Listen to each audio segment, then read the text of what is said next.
All right, let's dive into how to play the awesome cooperative party game Just One. So, in Just One, you're not playing against each other. Nope. You're all on one team, working together to get the highest score you possibly can. You either all win or you all lose together. Okay, so you've cracked open the box, you've got all the cool pieces out. Now what? Well, stick with me and I'll get you playing in just a few minutes. All right, first things first. Let's talk about the main objective. What are you actually trying to do in this game? It's actually super simple. The whole point is to work together to help one person at a time guess a secret mystery word. So, the whole game is played over 13 rounds. That's one for each of the 13 cards you'll use. And your final score? It's just the number of words you manage to guess correctly. Pretty straightforward, right? The more words you get, the better your team does. Okay, on to the setup. And trust me, this part is super quick and easy. Okay, so first, hand out an easel, a pencil, and a little cloth to every single player. Step 2, grab those cards, give them a good shuffle, and count out a deck of 13. Put those face down in the middle. The rest of the cards, you can just pop them back in the box for now. And last, just randomly pick someone to be the first active player. That's the person who's going to be guessing first. And boom, you're all set up. All right, let's get into the nitty-gritty, how a round actually works. It's broken down into 5 really simple phases. So, phase 1 is all about choosing the mystery word. This is where the active player comes in. And here's the twist. They have to pick the word without actually seeing it. Here's how it works. The active player grabs the top card from that deck. Now, this is super important. Do not look at the card. They just place it on their easel so everyone else can see it. Then, they just call out a number between 1 and 5. Whatever number they pick, that's the word you're all focusing on for this round. All right, the word's been chosen. That brings us to phase 2, writing your clues. Now it's everyone else's turn to jump into action. Okay, so everyone who is not the guesser grabs their easel and secretly writes down a clue. Just one word. The clue's meant to help the active player figure out the mystery word. But here's the real trick, the whole point of the game, really. You want your clue to be unique. You don't want to write the same thing as someone else. And, of course, your clue has to be valid. So what counts as a valid clue?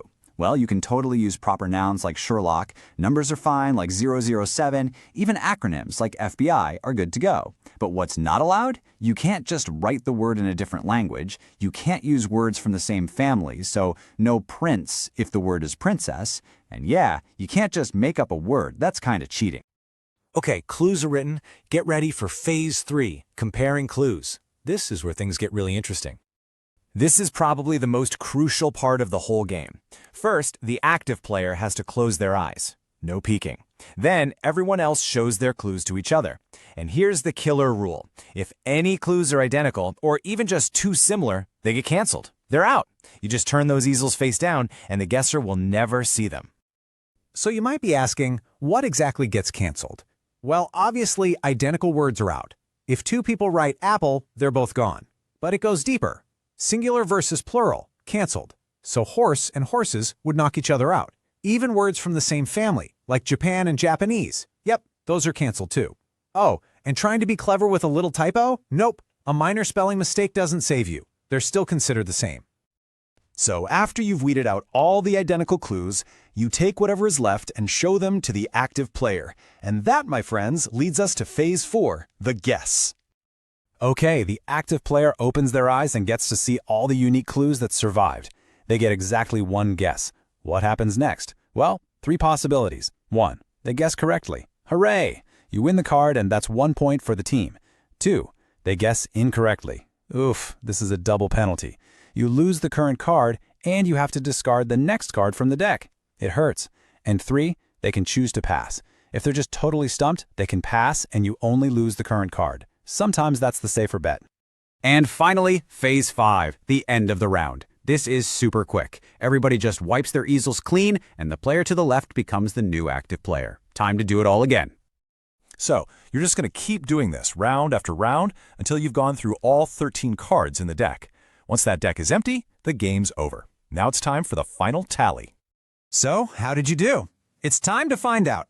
Just gather up all the cards your team successfully won during the game and count them up. Now you can check your score against the official chart.